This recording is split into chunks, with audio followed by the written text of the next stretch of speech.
Bonjour à tous, avec l'aide de Dieu, nous allons étudier la Gemara, le traité Makot, Tafchai Amoudbet, 18b, nous sommes à la 7e ligne. Amarav Gidal, Amarav Gidel, Amarav, Siman Kuza. On dit que l'enseignement de Rav Gidal, le nom de Rav, va être Kuza. Kuza, le début c'est Kohen, et le Za, c'est Zar, ce qui n'est pas Kohen. Premier enseignement, voyons-le. Kohen, Shachal Mechatat Ve'asham Liftezrika, si un Kohen a mangé de la chair d'un khatat ou d'un sham avant l'application du sang sur l'autel, loke, il reçoit les coups de fouet. Maïtama, quelle est la raison d'Amaka, car le verset il dit Ve'achlu otam asher kupar baem. On parle de la chair et du pain des sacrifices de shlamim, des miloïm, de l'inauguration du mishkan, du sanctuaire, et ces shlamim-là, ils sont considérés non pas comme les shlamim ordinaires, qui c'est des kodshim kalim, des sacrifices de moins de sainteté, choses saintes de moins de sainteté, mais des kodesh et kodashim de haute sainteté. Et à propos d'eux, il y a écrit V'achlu otam, et ils vont le manger, donc la nourriture des shlamim, de miloïm, ils vont le manger à chaque coup par bahem, ceux dont la faute est expiée par eux, donc c'est-à-dire les kohanim, que eux ils expient la faute avec ces sacrifices-là. Mais quand est-ce que la faute elle est expiée? C'est lorsqu'on a fini tout ce qu'il faut avec le sang. C'est-à-dire, dans le sacrifice, il y a plusieurs étapes, et les étapes essentielles sont liées avec le sang. Nous avons la shrita, l'égorgement, donc c'est avec le sang. Kabbalah, c'est recevoir le sang. Holacha, c'est transporter le sang vers l'autel. Et zrika, c'est ou asperger, ou bien appliquer le sang sur l'autel. Ça, c'est la finalité du processus qui est fait avec le sang. Et une fois qu'il y a eu la zrika, qu'on a asperger ou appliquer le sang, eh bien, à ce moment, sur l'autel, à ce moment-là, c'est là que se finit la kapara, le pardon qu'amène ce sacrifice. Et donc, le fait qu'il y a écrit que les Kohanim, en l'occurrence Aaron et ses enfants, vont les manger une fois que Kupar Baem, donc qui a été expié par eux, c'est-à-dire le Achar Kapara, uniquement après l'expiation, à ce moment-là, Ve'achlotam, ils peuvent le manger. Donc Achar Kapara in, après qu'il y a eu l'expiation qui a été effectuée grâce à l'application du sang sur l'autel, là, ils peuvent le manger, l'ifne Kapara, mais avant que l'expiation n'ait été faite, non, ils ne peuvent pas le manger. Maintenant, ce verset-là est formulé sous forme positive. Il n'y a pas écrit un interdit de manger ces sacrifices avant qu'on a aspergé le sang. Ce qui a écrit qu'ils vont le manger une fois que le sang va être appliqué sur l'autel. D'ailleurs, des fois je dis asperger, des fois je dis appliquer. En tous les cas, ça va prendre l'idée, c'est que le sang il est parti sur l'autel.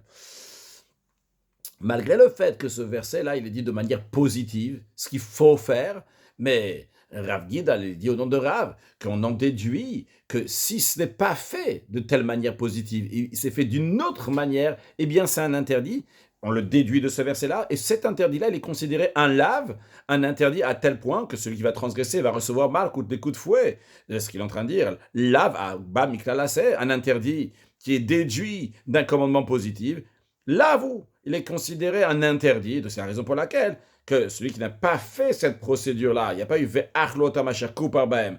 Donc le Kohen il a mangé avant qu'il y ait eu l'expiation, avant que le sang a été mis sur l'autel, eh bien il reçoit malkout, il reçoit les coups de fouet, malgré le fait qu'il n'y a pas un lave, il n'y a pas écrit un interdit dans la Torah, c'est écrit de manière positive, mais on en déduit que c'est comme ça qu'il faut faire et non pas autrement. Donc si quelqu'un l'a fait autrement, eh bien, on dit non pas autrement. Cette déduction-là, c'est un lave à bas mirala, c'est un interdit qui est déduit d'un commandement positif. C'est considéré comme un interdit et donc la personne qui a transgressé ça, en l'occurrence le Kohen qui a mangé le khatat et le hacham, puis qui a le droit de le manger après que la procédure soit finie, s'il a mangé avant la fin de la procédure, eh bien, il reçoit malko des coups de fouet. Mativ Rav, Rav il conteste, et il dit il y a quelque chose qui ne va pas, je ne suis pas d'accord avec cette règle-là que tu dis, que s'il y a un lave, il y a un interdit qui est déduit d'un commandement positif, donc il n'est pas dit explicitement dans la Torah l'interdit, juste la Torah dit le permis, et toi t'en dit donc autrement c'est interdit, que ça va être considéré comme un lave, je ne suis pas d'accord, regarde. Lorsque la Torah elle dit qu'on doit manger kasher, elle nous dit quels sont les animaux qui sont kasher. Elle nous dit tout animal qui a le sabot fendu et qui est complètement séparé en deux sabots. Malad geira babeima et qui rumine parmi les animaux. Otatochelu, cet animal, vous pouvez le manger. Il y a écrit Otatochelu, cela vous allez manger. Donc Otatochelu. Donc on déduit cet animal-là, vous allez manger. Ve'en bemacher tochelu. Mais un autre animal, donc il n'a pas les sabots fendus, qui ne rumine pas, on n'a pas le droit de manger. Mais non, on le déduit déjà, ça c'est normal. Donc, celui que tu dois manger, tu peux manger celui-là, sous-entendu que les autres, c'est interdit. Mais, Vike de kamrat. Si c'est vraiment comme tu dis, qu'est-ce que ça veut dire comme tu dis? Comme tu dis que lav abba michlal assez, ou qu'on a déduit un interdit d'un commandement positif, c'est considéré, voilà, j'ai dit assez, ou c'est un lavou, considéré un lav un interdit. Eh bien, dans ces cas-là, pourquoi la Torah elle a besoin de rajouter après Etzel l'otochlou lamali? Pourquoi la Torah dit ça, vous n'avez pas le droit de manger? Après la Torah dit les autres, s'ils n'ont pas de sabot fendu ou s'ils ruinent pas, vous n'avez pas le droit de manger. Il n'y a pas besoin de dire vous n'avez pas le droit. Il n'y a pas besoin de dire l'interdit. Pourquoi? Parce que l'interdit, on l'a déjà déduit du positif. Donc, on doit dire que la Torah a voulu rajouter un commandement négatif sur le positif. Et c'est la raison pour laquelle que la Torah, elle est obligée de dire le négatif, parce que juste avec le positif, je n'aurais pas déduit le négatif. J'aurais déduit une négation, mais pas un commandement négatif, à tel point qu'on va recevoir mal que des coups de fouet. Rashi otatochelu, Rashi est sur la troisième ligne. Dictive est écrit Kolbeim, ma fait cette passe à tout d'animal qui a des sabots fendus, etc., qui ruminent. Otatochelu, celle-là vous allez manger. Vlobeim atmea.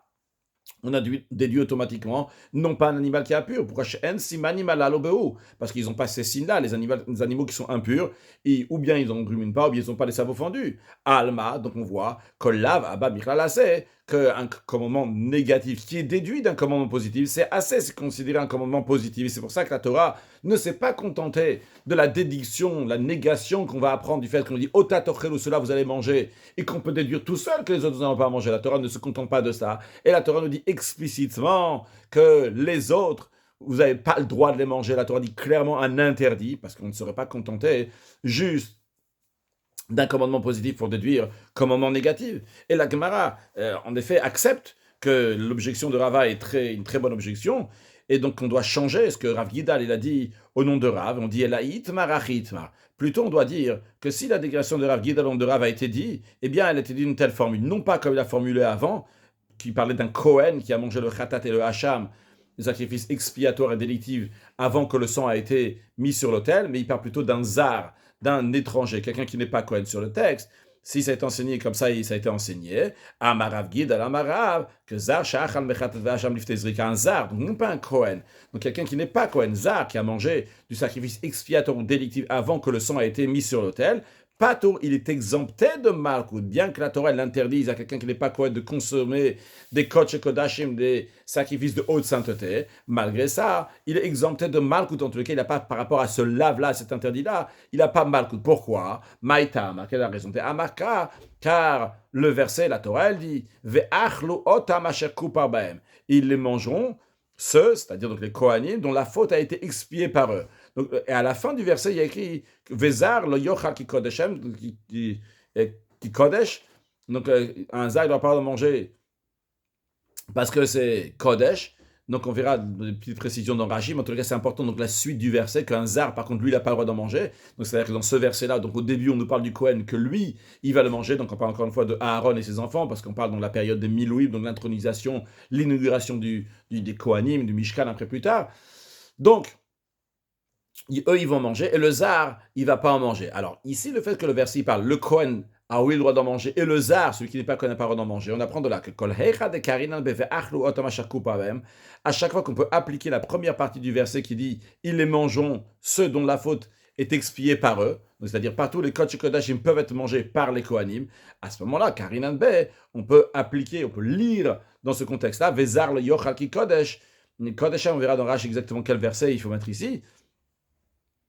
Donc, on dira aussi que quelqu'un qui n'est pas Kohen n'a pas le droit d'en manger. Partout, on ne peut pas appliquer la première partie du verset en disant qu'ils les mangeront, donc la faute a été expiée par eux. On ne dit pas, on ne va pas appliquer la seconde partie du verset qui dit que quelqu'un qui n'est pas Kohen ne va pas en manger. Donc, en d'autres mots, uniquement si les Kohanim, eux, ont le droit de manger, à ce moment-là, on dit, le zar, s'il a mangé, il est passible pour transgresser cet interdit-là. Mais si de toute façon le Kohen ne peut pas encore le manger, eh bien il n'y a pas un malkout particulier pour cet interdit. Donc, quand Gidal a dit au nom de Rav l'enseignement, c'était pour dire qu'un zar, quelqu'un qui est étranger, qui n'est pas Kohen, qui a mangé du Khatat et Hacham, sacrifice expiatoire et délictif, avant que le sang ait été mis sur l'autel, vu que le Kohen lui aussi ne peut pas en manger, bien si le zar en a mangé, eh bien il n'a pas un interdit qui est déduit de ce verset. Maintenant, en ce qui concerne ce verset-là, Rashi nous dit Karinan be Vezar lo yochal. Rashi ici, il ramène Vezar lo yochal, il dit pas Vezar lo yochal kodesh. Rashi, il veut nous dire ici que c'est un autre verset. Je m'explique. Il y a deux versets. Il y a un verset qui parle de la terouma, de la dîme qui est donnée au Kohen. Il y a un verset qui parle donc justement des sacrifices, des milouim, qui sont des kodesh kodashim, qui sont des choses qui sont sacrificielles. Sacrificielles, donc qui est plus haut que la dîme qui est donnée au Kohen. Maintenant, dans le texte d'Agmarat qui est écrit, il fait Zar lo yochal kodesh, que le Zar va pas manger du kodesh, quelque chose qui est saint. Et justement, Rashi corrige, certains aussi corrigent donc sur le côté de la page, qu'il faut dire Zar lo yochal ki kodesh. Donc, c'est deux versets qui sont différents, on ne parle pas du même verset. Justement, Rashi nous dit Karina bevezar lo yochal. On implique donc la partie de la fin du verset qui dit que le zar va pas manger. Do sefe de aïka, Rashi dit ça, ce verset vezar lo yochal, et dans la suite il y a écrit ki kodesh. Eh bien, ce verset-là, c'est la fin du verset qui dit au début, on dit ve'achlu otam asher kupar bahem, ils les mangeront ceux dont la faute est expiée par eux. Deu sefe de aïka vechol zar lo yochal kodesh. C'est la fin donc, de ce verset, du verset donc Ve'achlu otam. La fin c'est quoi? Vechol zar lo yochal kodesh, et tout celui qui est étranger. Pardon. D'Osef et Daikra, point. Donc, Karina Bevezar le Yochal, d'Osef et Daikra, car ça c'est la fin du verset de Ve'achlu otam asher kupar bahem. Point. Après Rashi dit Vechol zar lo yochal kodesh. Par contre, le verset qui dit, et qui est dans la version de notre Gemara, que toute personne qui n'est pas Kohen ne va pas manger quelque chose qui est saint, ce verset-là, ce verset-là, il ne parle pas des kochim, il ne parle pas des choses sacrificielles. Elle habite Terouma, mais il parle de la Terouma, de la dîme qui est donnée au Kohen. Comme il est écrit au début du sujet, avant qu'il écrive Vecholzar le Yochal Kodesh, il y a écrit Ish Ish Mizer Aaron. Tout homme de la descendance de Aaron, et on a déjà appris dans le passé que quand on dit ish ish, ici c'est pour dire homme et femme. C'est davar hachave bezar shalar, donc c'est quelque chose qui est égal dans la descendance de Aaron, que tout le monde peut le manger, aussi bien les hommes, aussi bien les femmes. De quoi s'agit-il? Ça s'agit de la tourma, non pas des kodesh et kodashim qui est mangé uniquement par les hommes. Donc Rashi nous a fait une précision ici. Donc ce que Rashi voulait nous dire, c'est plutôt le Harik Garsina, bien qu'il n'ait pas dit ici clairement, ça c'est la version, mais Rashi veut nous dire, Karian bevezar lo yochal, donc le verset c'est vezar lo yochal, non pas le verset vecholzar lo yochal kodesh, mais plutôt veut dire le yochal ki kodeshem. Ça, dans certaines versions, c'est rajouté donc le ki kodesh. Ok. Continuons, avant de continuer sur le texte de la Gemara, Rashi nous fait une petite introduction. C'est pour ça qu'il n'y a pas de dibura matril, il y a juste 2 points pour finir le Rashi précédent.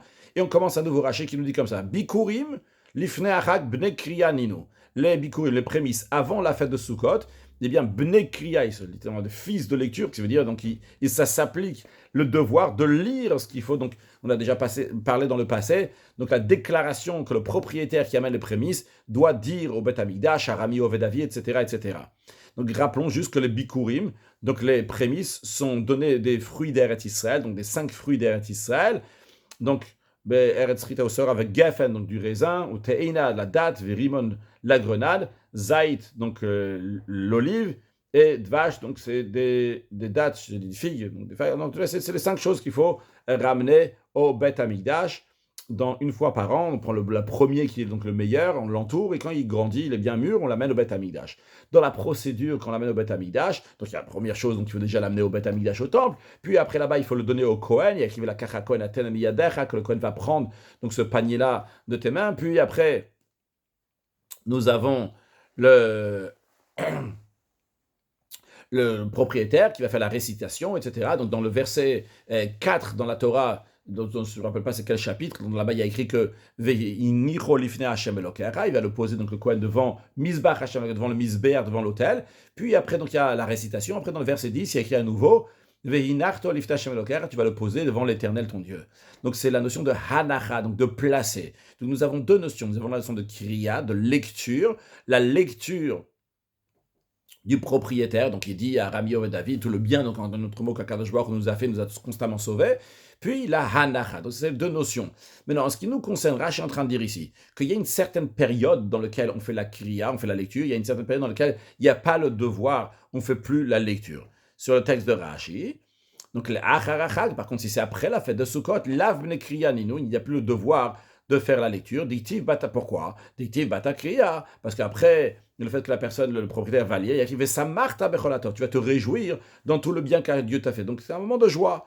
Mais atzeret vadachak, shuzman simchat, le kitat perot. Quand c'est la joie, c'est depuis Shavuot jusqu'à la fête de Sukkot. C'est le moment dans lequel on cueille les fruits. Dans ces cas-là, mais vive Koré, il amène et il lit aussi, donc il amène ses bikurim et il va lire Minachak va Hanouka. Par contre, de la fête jusqu'à Hanouka, mais vive le Koré, il amène, mais il ne fera pas la lecture. Donc ce Rashi nous a donné donc juste les principes. Maintenant, sur le texte d'Agmara, Amar Rabbi Lazar, Amar Rabbi Oshaya. Rabbi Lazar, il a dit le nom de Rabbi Oshaya. Bikurim, anachama kevet baem. Les bikurim, leur placement devant l'autel, c'est ça qui est essentiel pour eux. C'est-à-dire pour l'accomplissement de leur mitzvah 1, donc pour le propriétaire a fait la mitzvah, c'est une fois que ça a été posé devant l'autel. Deuxièmement, pour que le Kohen puisse le manger, il faut que ça soit posé devant l'autel. Mais Kriya, la lecture, la récitation de cette déclaration qui doit dire la récitation des versets, ça, c'est pas essentiel pour eux. Donc aussi bien la mitzvah elle est faite, même s'il n'y a pas eu, ça n'a pas été placé devant l'autel, et le Kohen, il peut en manger, même si ça n'a pas été, j'ai pas été placé, donc même s'il n'y a pas été lu, s'il n'y a pas eu la récitation, eh bien le Kohen peut, la mitzvah elle a été faite, et même s'il n'y a pas eu la récitation, le Kohen peut en manger. Donc ça c'est l'enseignement de Rabbi Lazar au nom de Rabbi Oshaya. C'est quoi l'essentiel? C'est Hanacha et non pas la Kriya, non pas la lecture. Juste pour rappeler que c'est une suite à ce qu'on a appris dans 17a, on avait appris dans la Mishnah que celui que si on a amené les bikurim, quelqu'un, un Kohen qui a mangé des bikurim avant qu'on a fait la lecture, on a fait avant que la Kriya, avant la récitation des versets, il reçoit Malkout. C'était d'ailleurs l'opinion de Rabbi Shimon, de Rabbi Akiva, comme la Gemara l'avait expliqué, c'est pas l'opinion de Chachamim, des sages, comme on le verra dans la suite. En tous les cas, donc l'enseignement ici est clair, celui de Rabbi Lazar au nom de Rabbi Oshaya, que c'est la hanacha, c'est déposer devant l'autel, le placement devant l'autel, et non pas la Kriya, non pas la lecture. Bien, la Gemara demande au Miyama Rabbi Lazar, est-ce que Rabbi Lazar a vraiment dit que la récitation des versets n'est pas essentielle au déroulement de la procédure des bikurim? Pourtant, voyons, Ve'amar Rabbi Lazar Rabbi Oshaya. Rabbi Lazar, il a dit au nom de Rabbi Oshaya. Hifish bikurim kodem lechak. C'est quelqu'un, il a prélevé ses prémices avant la fête de Sukkot. Il les a prélevés, il les a déjà mis de côté, il doit les amener au temple, mais concrètement, il a raté, il n'a pas amené avant la fête de Sukkot, mais il les a bien prélevés avant la fête de Sukkot. Maintenant, juste pour se rappeler, avant de continuer, on a dit qu'avant la fête de Sukkot, lorsqu'on amène les bikurim, on a le devoir de faire la kriya, la lecture, la récitation des versets. Après Sukkot, il n'y a pas le devoir de faire la récitation des versets. Maintenant, venons à notre cas, cette personne-là, elle a prélevé ses bikurim avant la fête de Sukkot. Mais, la fête, elle est passée sans qu'il les amène au temple. Eh bien, qu'est-ce qu'il nous dit Rabbi Lazar? Il dit, que vous, qu'ils pourrissent, parce qu'ils ne peuvent plus être amenés au temple. Ça, c'est l'enseignement de Rabbi Lazar au nom de Rabbi Oshaya. Mais nous, on ne sait pas maintenant quelle est la raison de Rabbi Lazar. Nous, on va interpréter la raison de Rabbi Lazar, et l'interprétation qu'on va donner, elle va nous montrer qu'il y a une contradiction avec l'enseignement précédent de Rabbi Lazar qui dit que l'essentiel, c'est le placement des bikurim devant l'autel et non pas la récitation des propriétaires. Et la Gemara dit, quel est le problème maintenant? Parce qu'il ne peut plus réciter ces versets-là après la fête de Sukkot. Vu qu'il ne peut plus les réciter, c'est la raison pour laquelle il doit laisser pourrir. C'est-à-dire, attention, ne pas s'embrouiller. Il y a deux choses. Rabbi Lazar, il est d'accord avec le principe que si c'est après la fête de Sukkot, il n'y a pas de devoir de faire la récitation. Mais ici, c'est quoi le problème? Le problème, il est qu'il y avait ces bikurim-là qui ont été prélevés. Au moment où ces bikurim-là, ils ont été prélevés, eh bien, il fallait réciter quelque chose. Et après, quand il les amène après Sukkot, il ne peut plus réciter ce qu'il aurait dû réciter avant Sukkot. Donc, ces bikurim-là, il fallait qu'on va faire la récitation. Et concrètement, on ne peut plus faire cette récitation-là. Alors, et Rabbi Lazar nous dit, tu ne peux plus faire la récitation, tu ne peux plus les amener après Sukkot. Et a priori, on pourrait dire, mais c'est bon, il va juste les poser, il va les placer devant l'autel, même sans la récitation. D'après Rabbi Lazar, on vient de dire que lui, c'est quoi l'essentiel? C'est le placement devant l'autel. Il ne va pas réciter, c'est pas grave. Pourtant, on voit que Rabbi Lazar, il dit, non, ces bikurim-là, ils ont été prélevés avant Sukkot, il fallait faire la récitation avec, maintenant tu les amènes après Sukkot, tu ne veux pas faire la récitation, laisse tomber. Que vous, laisse-les pourrir, tu ne veux pas amener ces bikurim? A priori, si d'après Rabbi Lazar, il dit que l'essentiel, c'est la hanacha, c'est placer devant l'autel, même si on n'a pas lu, c'est pas important, alors il devrait dire que c'est pas grave, tu peux amener après Sukkot, juste tu vas le placer devant l'autel, tu vas pas lire, quand même ça sera bon. Rashi, donc il a placé, si la prélevé avant la fête. Donc il y a le devoir de lecture. Et la fête est passée. Et il n'a pas dans le temps. Il ne peut plus lire que vous. Eh bien, ils vont pourrir. J'aurais dû dire ça avant, parce que là, on est en train de dire la question qu'on a déduit de ça, que je reprends la question sur le texte. Maïlav, n'est-ce pas, Mishou de le Matz, n'est-ce pas, c'est parce qu'il ne peut pas réciter les versets après Sukkot. Et c'est la raison pour laquelle Rabbi Lazar dit qu'il ne peut pas amener ses bikurim, il les laisse pourrir. Mais non, mais si tu penses que d'après Rabbi Lazar, la récitation des versets n'est pas essentielle, pourquoi Rabbi Lazar il a dit qu'ils doivent pourrir? Il aurait dû dire, tu peux les amener au temple, juste tu ne vas pas faire la lecture. Donc en deux mots, on a une contradiction dans les paroles de Rabbi Lazar. Le premier enseignement de Rabbi Lazar, il est que les bikurim, le prémis, c'est quoi l'essentiel? C'est hanacha, c'est le fait de placer devant l'autel. La kriya, la lecture, c'est pas me'akev, c'est pas essentiel. Bien sûr, on le fait, mais c'est pas essentiel. Deuxième enseignement de Rabbi Lazar, il dit que si quelqu'un il a prélevé avant la fête de Sukkot, il n'a pas amené au temple avant la fête de Sukkot, après la fête de Sukkot, il ne peut plus ramener. Mais non, nous, on dit, pourquoi il ne peut plus ramener? Parce qu'il ne peut pas faire la lecture. Ah, il ne peut pas faire la lecture. Lecture, c'est essentiel. Il ne peut pas faire la lecture sur ces bikurim-là, parce qu'on a déjà après la fête de Sukkot, et la lecture était super importante. Ces bikurim-là, ils ont été prélevés à un moment. On devait faire la lecture sur ces bikurim-là, c'est fini. Il ne peut plus amener ça au temple. Donc, a priori, ça veut dire que la kriya, la lecture, elle est me'akev, c'est essentiel pour les bikurim. La Gemara dit non. Qu'est-ce Rabbi Zera? C'est comme l'enseignement de Rabbi Zera dans un autre sujet. Et je veux dire oralement, il y a une halakha que si quelqu'un il dit il va amener 61 isaron de mincha, donc c'est une oblation, donc il fait à base de farine et d'huile, et il dit qu'il va donner 61 au Beth Amikdash, et bien il doit l'amener dans 2 ustensiles. Dans un ustensile, on va mettre 60, et dans l'autre, on va mettre 1. Quelle est la raison? Parce que l'huile et la farine doivent être mélangées. Et les sages, ils ont une tradition que 60, ça peut être mélangé, 61, le 1 en plus, ça ne peut pas être mélangé. Donc on le met dans un autre ustensile. Maintenant, comme Rachid nous l'a expliqué, le principe sera, on va voir que si quelqu'un, il a amené donc, dans un seul ustensile 61, eh bien, c'est pas soul, ça marche pas. C'est, a priori, la question qui se pose. Quel est le problème s'il a amené 61 dans un seul ustensile? Toutes les façons, la halakha, elle est que si quelqu'un a amené de la farine et de l'huile, il ne l'a pas mélangé, alors qu'il devrait le mélanger, il ne l'a pas mélangé, quand même c'est cachère. Tu sais quoi? Tu as amené 61 dans un seul ustensile. C'est pas grave, ça ne peut pas se mélanger. C'est pas mélangé. La réponse de Rabbi Zera, il va nous dire non. C'est vrai que si tu n'as pas mélangé, c'est cachère, c'est bon. Mais il faut que potentiellement, on peut le mélanger. Si potentiellement tu ne peux pas le mélanger, eh bien même si concrètement c'est pas mélangé, je ne sais pas si on peut dire même, en tout cas, si potentiellement tu ne peux pas le mélanger, eh bien c'est pas cachère. Donc, quand il y a, même imaginons que tu vas avoir 60, c'est pas pour les 60 d'Avka, mais tu as 1 ou tu as 60 de farine et d'huile qui n'ont pas été mélangés en même temps, c'est cachère. Pourquoi? Parce que tu peux le mélanger. Mais du moment où tu as mis 61, tu peux pas le mélanger, eh bien c'est pas bon. Et la Gemara nous dira, cet enseignement de Rabbi Zera s'applique aussi ici. Rabbi Lazar, il maintient. Qu'est-ce qu'il dit, Rabbi Lazar? On maintient ce que Rabbi Lazar a dit. Que l'essentiel, c'est quoi? C'est placer devant l'autel. Ah, et a priori, Rabbi Lazar, il a dit que si tu peux plus lire après la fête de Sukkot, mets à la poubelle, laisse-les pourrir, ces bikurim-là. Comment il peut dire laisse-les pourrir? C'est pas grave, t'amènes sans lecture. Non. Parce qu'il faut que tu puisses lire avant Sukkot, même si tu n'as pas lu, mais tu peux lire concrètement. Tu as prélevé avant Sukkot, il y a placé devant l'autel, il y a aussi lire. Tu n'as pas lu, ça passe, mais il faut que tu puisses lire. Par contre, après Sukkot, tu ne peux plus lire, tu ne peux plus faire cette récitation-là. Tu ne peux plus faire cette récitation-là, et alors qu'il y avait le devoir de faire cette récitation-là, si tu ne veux plus la faire, eh bien, c'est problématique. Voyons ce qu'on a dit sur le texte, on va réexpliquer sur le texte d'Agmara, Kedei Rabbi Zera.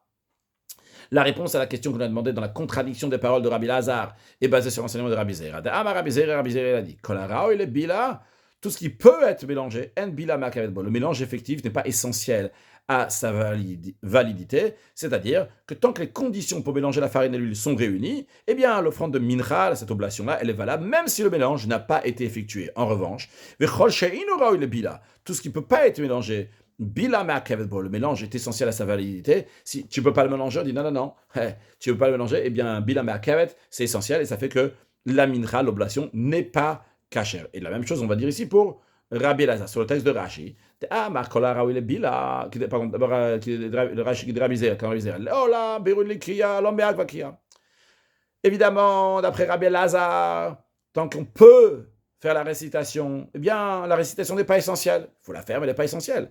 Aval be'elu shavar zmanam. Mais les bikurim, que le temps est déjà passé, fait inam ruimod likriya, qu'on ne peut plus faire la récitation. Mais akvakriya, là, la lecture, elle est me'ak, elle empêche que des Rabbi Zera.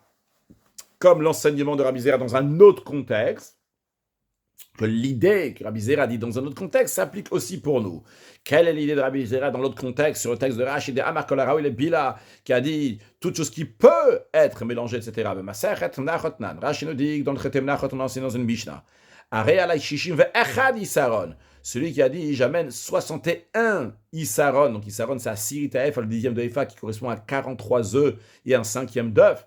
Donc il a dit 61 Isaron, j'amène en mincha oblation, bien, mevi shishim bikli echad, il amène 60 isaron dans un ustensile, ve echad, et le 1 en plus, bikli echad dans un autre ustensile. Pourquoi? De ach shishim, parce que jusqu'à 60, yicholim li balel bikli echad, on peut mélanger la farine et l'huile dans un seul ustensile, aval shishim ve echad, mais 61, kim lo le rabbanan, les sages ont une traduction, de inan nivla lim yafe, que ça se mélange pas bien.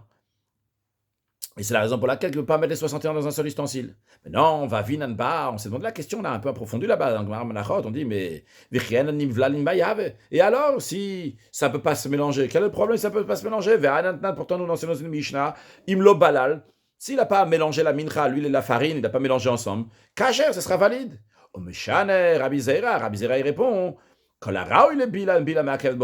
si c'est apte à être mélangé, les conditions sont réunies pour pouvoir faire ce mélange-là. À ce moment-là, même s'il n'y a pas eu concrètement le mélange, eh bien, c'est pas essentiel, ça passe. Mais si on ne peut pas faire le mélange, à ce moment-là, c'est problématique. Quand il y a 61, on ne peut pas faire le mélange, c'est problématique. Donc la même chose aussi pour Rabbi Lazar ici. Le principe, il est, l'essentiel, c'est le placement. Kriya à la lecture, il faut la faire. S'il n'a pas fait, eh bien, c'est pas essentiel. Aïe, tu dis que s'il a prélevé avant Sukkot, il ne peut plus amener Sukkot après Sukkot parce qu'il ne peut pas faire la lecture. Ça, c'est pas parce que il n'a pas fait concrètement la lecture, c'est parce qu'il ne peut pas la faire. Mais dans le cas où il peut faire la lecture, mais il ne l'a pas fait, à ce moment-là, c'est pas un Meakev.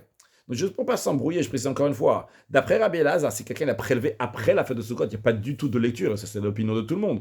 La précision ici, c'est que et si c'est avant Sukkot, d'après Rabbi Elazar, il faut faire la lecture. S'il n'a pas fait, c'est kasher. Ici, on parle d'un cas qu'il a prélevé avant Sukkot, il veut amener après Sukkot. Donc, ces bikurim-là qu'il a prélevé avant Sukkot, ils avaient le devoir, pas seulement d'un placement, de récitation aussi. Alors, c'est vrai que s'il les avait amenés avant Sukkot, il n'a pas récité, c'est pas grave. C'est pas essentiel. Mais quand il avait la possibilité de réciter avant Sukkot. Par contre, quand il les amène après Sukkot, il n'a même pas la possibilité de réciter. Là, Rabbi Elazar, il dit, ce n'est pas kasher. Bien, maintenant la Gemara dit que Rabbi Acha bar Yaakov matnela que de Rabbi Asi amar Rabbi Yochanan. Rabbi Acha bar Yaakov, il enseigne ce qui a été enseigné avant au nom de Rabbi Lazar, au nom de Rabbi Oshaya. Lui, il dit, c'est Rabbi Asi, il a dit ça au nom de Rabbi Yochanan. C'est-à-dire, comme Rashi nous dit, matnela, il enseigne les ha de Rabbi Lazar amar Rabbi Oshaya, l'enseignement que nous avons vu de Rabbi Lazar au nom de Rabbi Oshaya, que l'essentiel, c'est la hanacha, c'est le placement des bikurim devant l'autel, et non pas la lecture n'est pas essentielle. Eh bien, Rabbi Acha Yaakov dit que cet enseignement-là, il dit que de Rav Asi amar Rabbi Yochanan. Il a été dit au nom de Rav Asi, qui a dit ça au nom de Rabbi Yochanan. De Rav Asi amar Rabbi Yochanan, Rashi traduit, c'est-à-dire que Rav Asi a dit cet enseignement-là au nom de Rabbi Yochanan. Donc en deux mots, c'est-à-dire que Rabbi Yochanan dit que l'essentiel, c'est le placement des bikurim devant l'autel, et non pas la lecture. Alors, dans ces cas-là, vu qu'il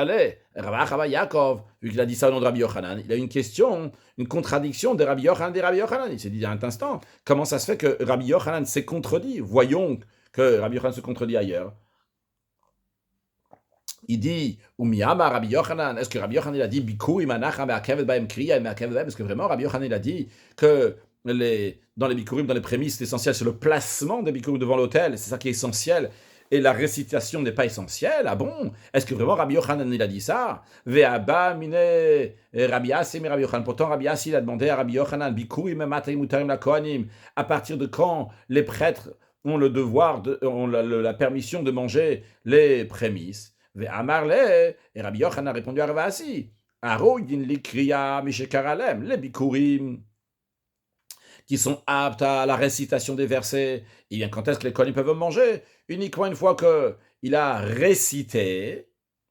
Rashi, il y a donc c'est lesquels que on fait la récitation, c'est depuis Shavuot jusqu'à la fête de Sukkot, donc ceux-là, ils sont aptes à faire une récitation, contrairement à ceux qui sont après la fête de Sukkot. Donc ceux-là, il faut que le propriétaire de ces prémices-là va faire la récitation des versets, et après le Kohen pourra en manger.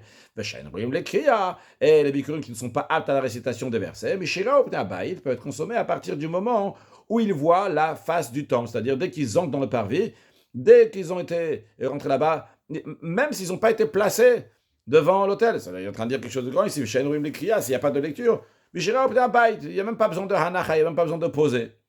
Rashi Mishira Obnabaïd, Mishikan sur Lazara, dès que ça rentre dans Lazare, dans la cour du temple, va Nachal Makevetlal, et le placement devant l'autel, ça n'empêche pas, c'est pas essentiel du tout. Ça n'a pas empêché, ils peuvent les Kohanim peuvent le manger, même s'il n'y a même pas eu de hanacha, même pas posé, dans le cas où il n'y a pas besoin de kriya, de lecture. Alors c'est très problématique ça, cette contradiction-là. Kasha kriya kriya. Il y a une contradiction ici. De la première déclaration à propos de la récitation, il a dit que c'est pas essentiel pour les bikurim, ce qu'il a dit Rabbi Yochanan donc au début. D'après, comme Rabbi Achaba Yaakov a présenté les choses, il a dit que l'enseignement de Rabbi Assi au nom de Rabbi Yochanan, c'est quoi? Que l'essentiel, c'est quoi? C'est la lecture, la récitation, la hanacha. Et la récitation, un instant. Dans la première, qu'est-ce qu'on a vu? Amara Rabbi Yaakov, Rashi nous dit, je dis Rabbi Yochanan, Rabbi Lazar, c'est ça que la hanacha, c'est l'essentiel et non pas la kriya. Donc ça, c'est la première chose qu'il a dit. Et la deuxième chose qu'il a dit, c'est que l'essentiel, c'est kriya, c'est la récitation des versets. Quand Ravasi lui a demandé à Rabbi Yochanan, il a dit, l'essentiel, c'est quoi? C'est le fait qu'il va faire la récitation. Caché anacha anacha, il y a aussi une deuxième question. Dans la première déclaration, il dit que le placement, il est essentiel. Dans le deuxième, il dit, Mishiru pnei abayit, dès qu'il rentre dans le temple, les bikurim ont été amenés dans le temple, ça, le Kohen peut les manger, s'il n'y a pas besoin de kriya de lecture. Il n'y a pas besoin d'anacha, il n'y a pas besoin de placement. Grosse question, c'est Rabbi Yochanan, contradiction. La Gemara répond. Kriya, kriya lo kasha, étape par étape. Voyons déjà. La première déclaration concerne la récitation des versets, ne contredit pas la deuxième en ce qui concerne la récitation des versets. On rappelle encore une fois que la première récitation, elle disait que la récitation des versets n'est pas essentielle. La deuxième, elle dit que la récitation est essentielle. Pourquoi ce n'est pas une contradiction? Ha, Rabbi Shimon. La seconde déclaration, c'est-à-dire lorsque Ravasi a demandé à Rabbi Yochanan, et il lui a dit à partir de quand le Kohen il a le droit d'en manger, il a dit c'est kriya, il faut que, si on peut lire, il faut ce moment qu'il a au moins récité.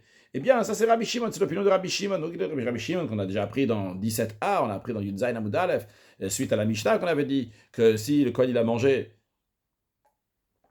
les prémices avant que le propriétaire il a fait la récitation, il reçoit Malkout. Donc c'est l'opinion de Rabbi Shimon qui dit qu'il faut, la récitation est essentielle. Donc c'est ça que Rabbi Yochanan a répondu à Rabbi Assi. Donc la deuxième déclaration, Harabanan, tandis que la première déclaration dans laquelle il dit que la récitation n'est jamais essentielle, c'est le fait de placer, ça c'est Rabbanan, c'est les sages, on verra plus loin dans la Gemara l'opinion de Rabbanan. Voyons Rashi, on va attendre Rashi encore un peu, on va faire Rashi maintenant. Harabi Yuda, c'est Rabbi Yuda, le Rabbi Yuda l'omerk v'anacha. Rabbi Yuda, la nacha, le placement, n'est pas... Non, on va faire Rashi après. Anacha, anacha namilokasha. La première déclaration concernant le placement ne contredit pas non plus la seconde déclaration concernant le placement. Dans le premier, on a dit que le placement c'est l'essentiel. Dans la deuxième, on dit que le placement c'est pas essentiel. Pourquoi Rabbi Yehuda, cette seconde déclaration qui dit que le placement n'est pas essentiel, c'est qui? C'est l'opinion de Rabbi Yehuda. Et là, on va faire. Et l'autre, en tout cas, c'est l'opinion de Rabbanan. Voyons donc Rashi Rabbi Yehuda. Le Rabbi Yehuda l'omerk v'anacha. Rabbi Yehuda la hanacha, le placement n'est pas essentiel. Pourquoi des dar et je vais inarto yetera lituva. J'explique un peu plus. On a dit tout à l'heure qu'il y a le verset 4 et le verset 10. Dans le verset 4, il y a écrit donc ve'hinicho leftemis bar Hashem lokecha ou ve'hinicho lifnei Hashem lokecha. Et dans le verset 10, il y a écrit vinarto lifnei Hashem lokecha. Dans le cas, il y a deux versets de hanacha. Non, d'après la Rabbanan, le fait qu'il y a écrit deux fois, c'est ce qu'on appelle Shana Lemakatou. Le verset, il a insisté, il a dit deux fois Hanacha. C'est pour te dire, ça c'est fondamental, ça c'est l'essentiel. Le placement, c'est ça tout. Le reste, c'est pas essentiel. Tandis que d'après Rabbi Yoda, lui dit le premier, Veinicho, ça le fait, il faut le placer. Le deuxième, quand il écrit Veinarto, c'est pas pour dire qu'il faut le placer. Ça, on sait déjà qu'il faut le placer. Veinarto, c'est pour te dire qu'il faut faire un balancement. Un balancement, c'est-à-dire que le Kohen, avec le propriétaire, ils vont prendre les bikurim, mais ils vont faire ce qu'on appelle un balancement, donc à droite, à gauche, devant, derrière, en haut et en bas. Et vu que d'après Rabbi Yehuda, le Veinarto, il n'est pas répété deux fois, il y a seulement Veinicho une fois, c'est posé, la deuxième fois, c'est un balancement. Donc d'après lui, il n'y a pas Shana Alem, Shne Permis, Shana de langage de Shne deux fois, que le verset il a répété deux fois la chose pour dire les Hakel, ça c'est essentiel. Donc Rabbi Yehuda lui dit, la Hanacha n'empêche pas, tu n'as pas fait le placement, quand même. C'est bon, c'est d'où il a dit que d'où l'enseignement de Rabbi Yochanan à la réponse de Rabbi Assi que les bikurim, qu'il n'y a pas besoin de kriya, il n'y a pas besoin de lecture, eh bien, même dès qu'ils rentrent dans le Beth Amikdash, même s'il n'y a pas de hanacha, eh bien, le Kohen, il peut les manger. Je reprends le texte de Rashi, Rabbi Yehuda. Le Rabbi Yehuda, après Rabbi Yehuda, le mag va hanacha. La hanacha n'est pas essentielle. le fait de poser devant l'autel. Darish veinarto yeter alituva, parce qu'il dit le deuxième veinarto, depuis veinicho veinarto, la deuxième fois qu'il écrit placé, il dit c'est l'étuva pour le lancement. Donc ve'emika shanui banach ale akev. Donc il n'y a pas le verset qui est shanui qui dit ici dans le langage de deux fois, qui dit deux fois dans la hanacha. Si c'est shne pe'amim, deux fois shanui, deux fois donc à la son là, donc c'est la akev, mais il n'y a pas ici. Il n'y a pas besoin de dire chanouille dans le langage de chéni ici. En tout cas, le Venmika chanouille, le Vehinirto, il n'est pas là pour dire les hakev pour empêcher, pour dire que c'est essentiel. Par contre, le Rabban de le Dachele, après le Rabban qu'il ne faut pas cette dracha-là de deuxième fois qu'il y a écrit placé, c'est un balancement. Ils disent non, deuxième fois, c'est pour te dire d'Afka comme ça et pas autrement. Les hakev, les chanot banach les hakev. C'est pour ça que, d'après le Rabban, c'est dit une deuxième fois dans la hanacha les hakev. Pour dire que c'est essentiel la hanacha. Donc, la Gemara maintenant dit... Un instant. Rabbi Yehuda, j'ai pas dit Rabbi Yehuda, Rabbanan. Donc, ce texte, il y a Rabbi Yehuda et Rabbanan. Donc, il y a l'enseignant de Rabbi Yehuda. Donc, Rabbi Yehuda, donc, on a dit, lui, il dit que l'essentiel, c'est que ça rentre dans le Bet Hamikdash. Bon, c'est rentré dans le Bet Hamikdash, c'est bon, parce qu'il n'y a pas besoin de hanacha, parce que le deuxième hanacha, c'est pour le balancement. Vers Rabbanan, l'autre, c'est le Rabbanan, que pour eux, il y a écrit deux fois l'expression de hanacha, pour te dire le placement, ça, c'est l'essentiel. Donc ça, c'était le premier enseignement dans lequel il disait que l'essentiel, c'est hanacha. Donc il n'y a pas de contradiction, en tout cas, dans les paroles de Rabbi Yochanan. Et d'après certains commentaires, Rabbi Yochanan, quand il a enseigné à ses élèves, il a enseigné comme on enseigne une Gemara, un enseignement général, il a dit l'opinion des Rabbanan. Donc c'est hanacha, le placement qui est essentiel, et non pas à la lecture. Après, Ravasi il a dit c'est quoi l'alacha concrète, alors il a dit que c'est l'opinion, l'alacha elle est comme Rabbi Yehuda. Pourquoi l'alacha c'est comme un yachid et pas comme un rabbi, je ne sais pas, je n'ai pas été mais aïen dans ça. Continuons sur le texte de la Gemara. La Gemara dit Maï Rabbi Yehuda. C'est quoi l'enseignement de Rabbi Yehuda? Donc nous on a déjà vu ça dans Rashi, on l'a expliqué. Des Tanya, on enseigne dans une braïta. Rabbi Yehuda, mais Rabbi Yehuda il dit Vehinarto.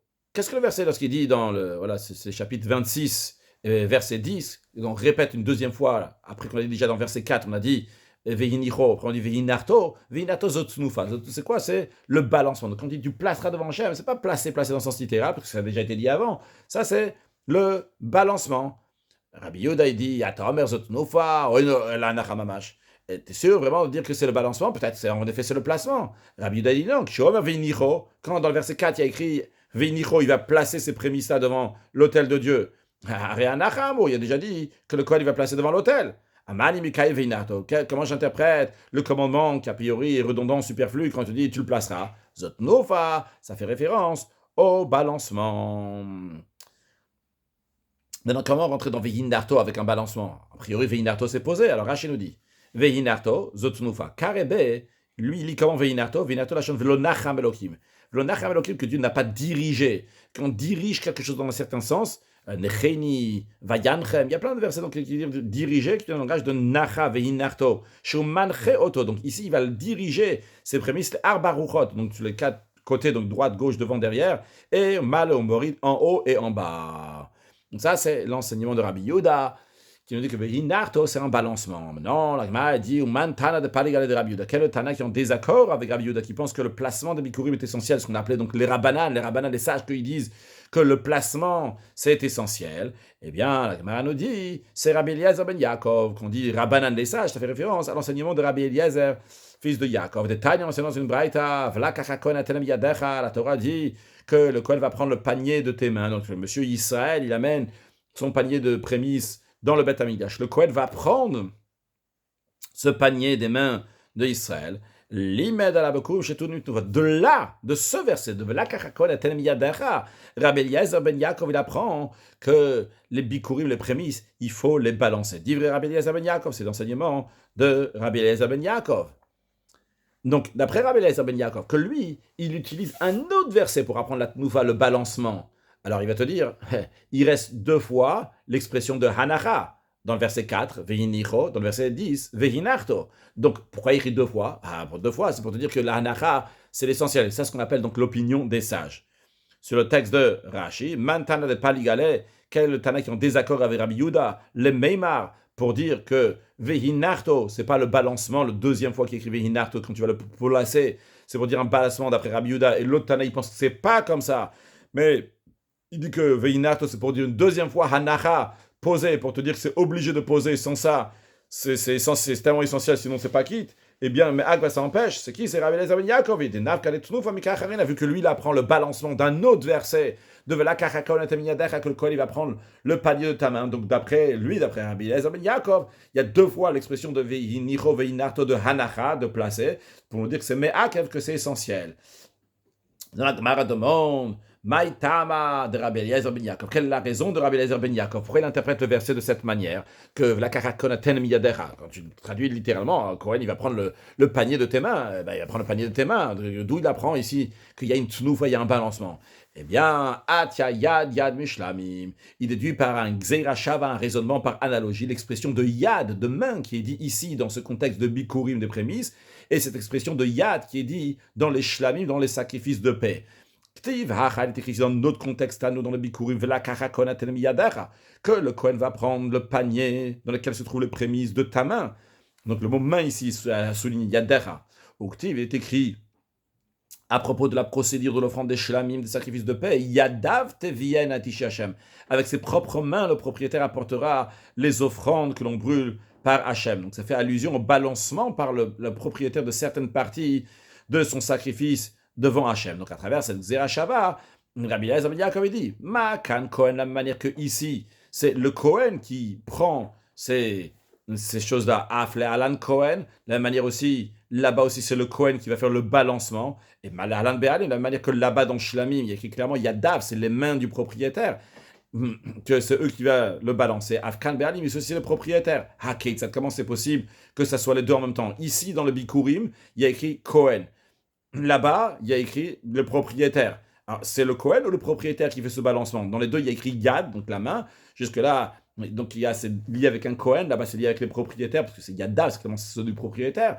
Eh bien, on nous dit, le Cohen, il place sa main sous les mains du propriétaire, et ensemble, ils vont balancer. Rashimal et Alan Be'alim, de la même manière que là-bas, dans les shlamim, donc sacrifice de paix, c'est les propriétaires. Rachid dit là-bas, c'est clair, ça va des propriétaires. Il y a écrit Yavi et Korbano Lachem, il va amener le sacrifice à Dieu, Miser Shlamav, donc de sacrifice de paix. Et juste après, il y a Dav, que ses mains vont l'amener. Donc, en tous les cas, c'est la raison pour laquelle que Rabbi Eliezer ben Yaakov, il se permet de déduire du verset que le Kohen va prendre les prémices de ta main pour nous dire qu'il ne s'agit pas juste donc de prendre les prémices, mais qu'ils vont faire le balancement ensemble, parce qu'il va prendre du Yad qui est dans Shlamim.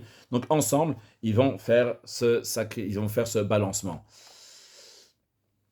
En effet, donc dans la halacha, donc dans le Rambam, dont on apprend que les bikurim, les prémices, il faut les balancer, parce qu'il arrive là, que le Kohen va prendre les prémices de ta main, ça inclut ici les bikurim, les tnoufa, pour faire un balancement, que tu fasses que très prochainement, on va pouvoir faire à nouveau les bikurim en Eretz, à Kodesh. Et conclure avec un mot de chassidut dans une sikha du rabbi de Yud Gimel Shvat Tafshin Chafes Teshav Parashat Beshalach. Le rabbi, donc, il ramène cette idée, le Nacham Elokim Derech Eretz Plishtim, Nacham, donc il engage de diriger, mais concrètement, il n'y a pas écrit Nehagam, il y a écrit Nacham. Alors l'expression de Nacham, c'est un langage donc comme ça, donc doucement, gentiment, aussi de langage de Menucha, pas un langage donc de diriger comme ça, fortement. Et si on réfléchit, de qui s'agit-il ici? Il s'agit donc des Juifs qui ne voulaient pas tellement, ils avaient peur de sortir, chaque parole ils les renvoient, ils n'ont pas le choix, ils partent. Et il y a un rachage, peut-être ils vont repartir en Égypte, et malgré ça, Kadosh Baruch Hu, comment il se comporte avec eux, de manière de nachat, de mnucha, calmement. Et c'est un enseignement pour chaque juif, même un juif qui est dans ces situations spirituelles, c'est de manière qui manque la volonté de sortir de Mitzrayim, Ervatz Aret, la nudité de la terre, lui il est grossier, et bien d'en haut on se comporte avec lui, avec de nachat, de mnucha, avec tranquillité, gentillesse. Et si un juif il voit une situation de manque de mnucha dans son travail, il tourne sur un autre sujet maintenant, il dit, il faut savoir, c'est parce qu'il a craint Birot Milchama, il a peur donc d'une guerre, il a peur de repartir en Mitzrayim, il ne va pas vouloir avoir à faire ces difficultés qu'il y a dans le chemin de Kabbalat Torah, mais vu que là-haut, on veut éveiller à la voda de Pimut HaNefesh, alors des fois, ça arrive qu'Akadosh Baruch Hu ne va pas faire que ça Mnucha de manière facile, on met différentes épreuves, que par cela va s'éveiller la profondeur du juif, ça c'est le but donc des épreuves. Mais c'est pas parce que Dieu, Chas v'Shalom, il ne sait pas s'il va pouvoir surmonter l'épreuve. Mais c'est par l'épreuve, il va s'éveiller, il va aller encore plus fort. Et quel conseil à ça, en effet, justement? Il va faire sur lui-même de décider avec détermination, de faire son travail sans s'impressionner de quoi que ce soit. Il est prêt, même s'il y a une guerre. Et juste le fait même qu'il prend la décision sur ça, il n'y aura pas besoin de l'épreuve de Messirut Nefesh concrètement. Le fait même qu'il décide, il va pouvoir sortir de sa galoute, de son exil, et arriver à la Géoula, Mitid Shleima avec Mashiach, now, une excellente journée.